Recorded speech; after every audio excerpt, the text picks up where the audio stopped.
Hello दोस्तों, आपका स्वागत है मेरे चैनल MG ज्ञान जोन में। आज हम लोग साइंस से रिलेटेड कुछ क्वेश्चंस को लेकर आए हैं जिनको आज की वीडियो में हम लोग कवर अप करेंगे। साथ ही ये क्वेश्चन इतने इन्फॉर्मेटिव हैं कि ये सभी परीक्षाओं में बहुत ही ज़्यादा पूछे जाने वाले, या ये कह लीजिए कि बहुत कॉमन क्वेश्चन है जो हर एक परीक्षा में पूछे जाते हैं, चाहे वह SSC हो, रेलवे हो, UPSC हो या कोई भी सरकारी परीक्षा हो, उसमें ये सामान्यतः ये क्वेश्चन पूछे जाते हैं। चलिए, और साथ ही मैं आपको ये और बता दूं कि अगर आप मेरे चैनल पे नए हैं तो मेरे चैनल को सब्सक्राइब करें, बेल आइकन को प्रेस करें ताकि जब भी मैं कोई नई वीडियो अपलोड करूं तो वह आप तक पहुंच जाए। चलिए वीडियो को स्टार्ट करते हैं। सबसे पहला यहाँ क्वेश्चन दिया है, जीवाणुओं को नष्ट करने के लिए निम्नलिखित में से किस गैस का प्रयोग किया जाता है। तो यहाँ पर जीवाणु शब्द का मतलब है बैक्टीरिया, यानी बैक्टीरिया को नष्ट करने के लिए किस गैस का प्रयोग किया जाता है। तो इसका सही आंसर है क्लोरीन। इसका सही आंसर क्या है? क्लोरीन। क्लोरीन गैस के द्वारा ही हम लोग बैक्टीरिया को नष्ट कर सकते हैं। ठीक है, चलिए आगे बढ़ते हैं।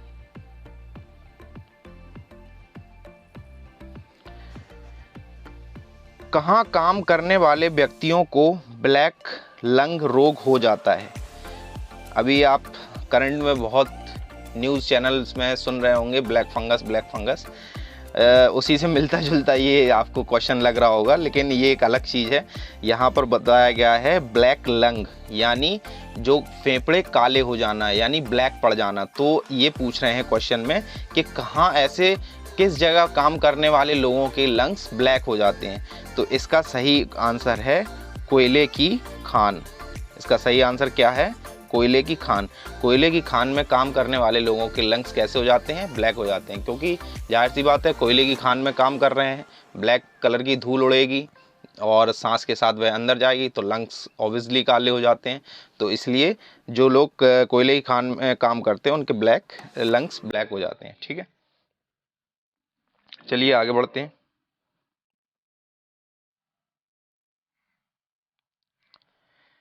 तीसरा क्वेश्चन यहाँ पर दिया है, निम्नलिखित में से ऑक्सीजन मिश्रित वह निष्क्रिय गैस कौन सी है जो अवरोधित श्वसन से पीड़ित रोगियों को दी जाती है?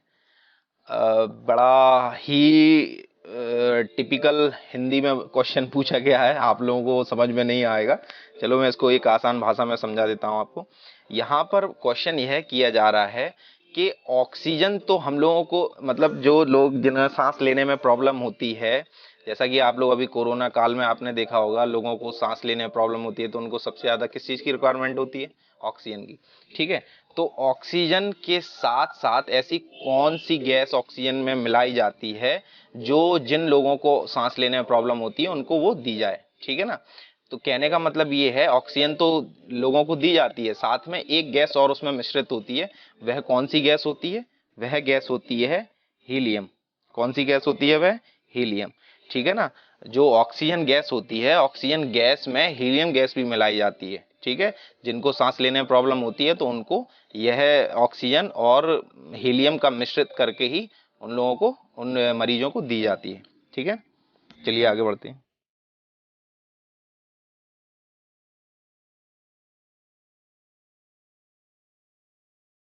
अगला क्वेश्चन है, अम्ल वर्षा वनस्पति को नष्ट कर देती है क्योंकि उसमें, ठीक है ना। अब आप लोग सबसे पहले यहाँ पर समझ लें कि अम्ल वर्षा क्या होता है। तो अम्ल वर्षा मतलब होता है एसिड रेन। ठीक है, आप लोग देखते हैं कि जैसा कि एनवायरनमेंट में काफ़ी पोल्यूशन होता है, धुआं, और फैक्ट्रीज से भी काफ़ी केमिकल निकलता है, धुआं निकलता है, तो वो जाके सारा एनवायरनमेंट में सेटअप हो जाता है। ठीक है, फिर जैसे ही गर्मियाँ आती हैं, गर्मी आने के बाद बारिश का यानी मानसून आता है, तो जो सबसे पहली बारिश होती है वो बारिश होने के साथ साथ जो इन्वायरमेंट में जितना भी पॉल्यूशन होता है, केमिकल होता है, वो बारिश की बूंदों के साथ नीचे आ जाता है, ज़मीन पर गिर जाता है। यानी ये कह लीजिए कि जो हमारी वनस्पति है, जो हमारी पेड़ पौधे हैं, उनके ऊपर गिरता है, या जो हमारे मॉन्यूमेंट्स हैं। सबसे बड़ा एक एग्जांपल मैं आपको दूं, ताजमहल का। ताजमहल का येलो होने का कारण भी क्या है? एसिड रेन है। एसिड रेन, वही बात मैंने आपको समझाई कि जितना भी एनवायरनमेंट में केमिकल होता है, पॉल्यूशन होता है, वह फर्स्ट रेन के साथ जो मानसून आता है पहली बार, उस रेन के साथ पूरा का पूरा हमारे पेड़ पौधों पे, मॉन्यूमेंट्स पे गिरता है, जिसकी वजह से पेड़ पौधे नष्ट होते हैं और हमारे मॉन्यूमेंट्स भी क्या हो जाते हैं, ख़राब होने लगते हैं। जैसा कि आप ताजमहल का एक उदाहरण है कि वो पीला पड़ने लगा है, वो भी किसकी वजह से होता है, एसिड रेन की वजह से। तो यहाँ पे क्वेश्चन पूछा गया है कि जो अम्ल वर्षा होती है, जो वनस्पति को नष्ट कर देती है, क्योंकि उसमें क्या होता है, उसमें होता है सल्फ्यूरिक एसिड। उसमें क्या होता है, सल्फ्यूरिक अम्ल होता है, यानी सल्फ्यूरिक एसिड होता है, राइट। चलिए आगे बढ़ते हैं। एरोसोल का उदाहरण है। सबसे पहले तो आप लोग ये समझ लें एरोसोल होता क्या है। एरोसोल इट्स एक, ये समझ लीजिए कि एक जो हमारे एनवायरनमेंट में जितना भी धुएं के पार्टिकल्स या धूल के पार्टिकल्स और जो वाटर ड्रॉप्स होते हैं, ये दोनों मिलके एक धुआं टाइप का बना लेते हैं, ठीक है ना। एक क्या बना लेते हैं, धुआं टाइप का। तो उसी को हम लोग क्या बोलते हैं, एरोसोल, ठीक है ना। जो भी हमारे एनवायरनमेंट में धूल के कण होते हैं और जो वाटर ड्रॉप्स होते हैं, वो दोनों मिलकर एक धुआं टाइप का, एक स्मोक टाइप का बना लेते हैं, उसी को क्या बोलते हैं, एरोसोल बोलते हैं। और एरोसोल का एक उदाहरण है, वो है धुआं। मैंने अभी आपको बताया ना धुआं, तो एरोसोल का उदाहरण है धुआं, ठीक है। चलिए आगे बढ़ते हैं। नेक्स्ट क्वेश्चन है, धूम कोहरा मौजूद आँख में जलन पैदा करने वाला एक शक्तिशाली द्रव्य है। तो धूम कोहरा, पहली बात तो ये समझ लीजिए कि धूम कोहरा होता क्या है। धूम कोहरा क्या होता है, स्मॉग होता है। और स्मॉग क्या होता है, आपने देखा होगा दिल्ली जैसे शहर में जहाँ पर इतनी ज़्यादा सर्दी जब नहीं पड़ती है, तब भी एक धुंध टाइप की छाई होती है मॉर्निंग टाइम में, आपने देखा होगा, या इवनिंग टाइम में। वो धुंध एक्चुअली होती क्या है, वो धुंध होती है जो पॉल्यूशन होता है, वो पॉल्यूशन और वाटर ड्रॉप्स जो एनवायरनमेंट में होता है, वो दोनों मिलके एक स्मोक टाइप का बना लेते हैं, कोहरा टाइप का। मतलब वो कोहरा नहीं होता जो सर्दी की वजह से पड़ता है, वो एक धुंध टाइप की होती है पॉल्यूशन की वजह से, ठीक है ना। तो उसी को हम लोग क्या बोलते हैं, धूम कोहरा, ठीक है ना। तो उसमें क्या, उसमें काफ़ी सारे, मतलब जब पॉल्यूशन से बना होता है तो जाहिर सी बात है उसमें केमिकल्स होंगे बहुत सारे। तो वो उसमें सबसे ज़्यादा एक जो केमिकल होता है जो हमारी आँखों को जलन देता है, वो क्या होता है, परॉक्सी एसिटिल नाइट्रेट। क्या होता है, परॉक्सी एसिटिल नाइट्रेट, ठीक है। चलिए नेक्स्ट क्वेश्चन में आगे बढ़ते हैं।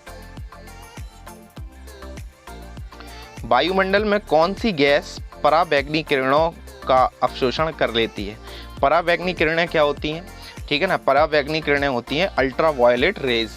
जो हमारे सन होता है, हमारा सन होता है, उससे इतनी तीव्र किरणें, इतनी तेज रेज पृथ्वी की तरफ आती हैं कि अगर हमारे जो अर्थ होती है उसके चारों तरफ अगर एक लेयर ना हो, वो उस लेयर का मैं नाम बताऊंगा, अगर वो लेयर ना हो तो वो इतनी हार्मफुल होती हैं सन की रेज कि अगर वो डायरेक्टली पृथ्वी पे आ जाएं तो लोगों को क्या हो जाएगा, स्किन कैंसर भी हो सकता है, ठीक है ना। तो वो अल्ट्रा वायलेट रेज को रोकने का काम कौन करता है, वो काम करता है ओजोन। यानी हमारे अर्थ के चारों तरफ किस चीज़ की लेयर होती है, ओजोन। तो वो ओजोन क्या करती है, जो अल्ट्रा वायलेट रेज होती हैं उसके कुछ भाग को अवशोषित कर लेती हैं और उस रेज को नॉर्मल करके पृथ्वी की तरफ भेज देती हैं। तो इतना ज़्यादा जो सन की रेज होती हैं वो हमें नुकसान नहीं पहुंचा पाती, ठीक है ना। तो वायुमंडल में कौन सी गैस पराबैंगनी किरणों का अवशोषण कर लेती है, वो है ओजोन, ठीक है। चलिए आगे बढ़ते हैं। कृत्रिम वर्षा या मेघ बीजन के लिए प्रायः प्रयोग किए जाने वाला रासायनिक द्रव्य क्या है। तो सबसे पहले तो ये समझ लीजिए कि मेघ बीजन या कृत्रिम वर्षा होती क्या है। कृत्रिम वर्षा का मतलब होता है जो सिंथेटिक तरीके से जो वैज्ञानिक होते हैं वो क्या करा लेते हैं, वर्षा करा लें, ठीक है ना। जैसे आपने देखा होगा कहीं कहीं जगहों पर इतना सूखा पड़ जाता है कि वहाँ पर बारिश ही नहीं होती है, वहाँ की खेती वगैरह है जो उनको बहुत ज़्यादा खराब होने लगती हैं बिना पानी के। तो क्या करते हैं वैज्ञानिक कि वहाँ भी कृत्रिम वर्षा करा लेते हैं, मतलब सिंथेटिक रेन करा लेते हैं, मतलब ऐसे केमिकल का यूज़ करके कि वहाँ पर बादल बन जाएंगे, बादल बनने के बाद वहाँ पे बारिश भी होती है, ठीक है ना। तो इस सब चीज़ मतलब जो कृत्रिम वर्षा करने में इन सब रसायनों का प्रयोग होता है। तो वो रसायन कौन कौन से हैं, इसका वैसे आंसर है उपर्युक्त सभी। तो इन सभी रसायनों का प्रयोग किया जाता है। सिल्वर आयोडाइड, सोडियम क्लोराइड और सूखी बर्फ़, इन सब चीज़ों के मिक्सचर से ही क्या बनाए जाते हैं, कृत्रिम बादल बनाए जाते हैं और उन कृत्रिम बादलों से कृत्रिम बारिश कराई जाती है। राइट, चलिए आगे बढ़ते हैं। हरे फलों को कृत्रिम रूप से पकाने के लिए प्रयुक्त गैस है, ठीक है ना। आपने देखा होगा कभी कभी जो फल होते हैं वो डाल में ना पक्का, मतलब जो डाल में लगे होते हैं वो डाल में ना पक के, मतलब अपनी ब्रांचेस में ना पक के, उनको लोग क्या कर लेते हैं, तोड़ लेते हैं कच्चा और उनको फिर सिंथेटिक तरीके से उनको पका लेते हैं, ठीक है ना। तो उस पकाने की प्रोसेस में किस गैस का प्रयोग होता है, मतलब जो भी बाज़ार में आपने देखा होगा जितने भी फ्रूट्स मिलते हैं वो मोस्टली क्या होते हैं, कृत्रिम रूप से यानी सिंथेटिक रूप से ही पकाया जाता है उनका। वो मतलब पेड़ पर नहीं पके होते हैं, उनको तोड़ लिया जाता है और उनको एक गैस के द्वारा क्या कर लिया जाता है, पका लिया जाता है। वो गैस का नाम है एसिटिलीन। क्या नाम है उस गैस का? एसिटिलीन। एसिटिलीन के द्वारा फलों को कृत्रिम रूप से पका लिया जाता है। राइट, चलिए नेक्स्ट क्वेश्चन में आगे बढ़ते हैं। शरीर को कैलोरी की आवश्यकता गर्मी की अपेक्षा सर्दियों में बढ़ जाती है, क्योंकि अधिक कैलोरी की आवश्यक है। अच्छा, आप लोग देखते हैं कि आपने देखा होगा कि हमें गर्मियों में कम भूख लगती है और सर्दियों में ज़्यादा भूख लगने लगती है।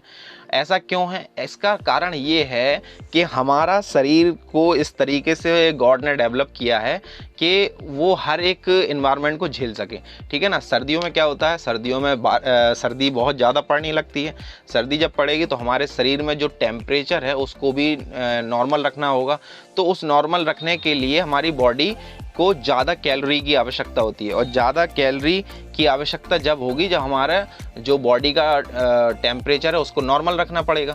तो हमारे शरीर में उस समय क्या होती है, कैलोरी की आवश्यकता ज़्यादा होने लगती है, क्योंकि ताकि हमारा शरीर में क्या बना रहे, ताप बना रहे, यानी हमारे शरीर का जो ताप है वो बना रहे, ठीक है ना। इसका आंसर है सी। शरीर का ताप बनाए रखने के लिए कैलोरी की अधिक आवश्यकता होती है, ठीक है ना। चलिए, तो ये तो थे साइंस के कुछ इंटरेस्टिंग क्वेश्चन। आई होप आप लोगों को वीडियो बहुत पसंद आया होगा। अगर आपको मेरा वीडियो पसंद आता है तो मेरे वीडियो को लाइक करें, शेयर करें और सब्सक्राइब करना बिल्कुल मत भूलें, क्योंकि सब्सक्राइब करने में ना कोई आपका पैसा लगता है ना कोई चार्ज लगता है, ये बिल्कुल फ्री ऑफ कॉस्ट है। तो प्लीज़ मुझे अप्रिशिएट करने के लिए मेरे चैनल को सब्सक्राइब करें। चलिए नेक्स्ट वीडियो में मिलते हैं। जय हिंद, जय भारत।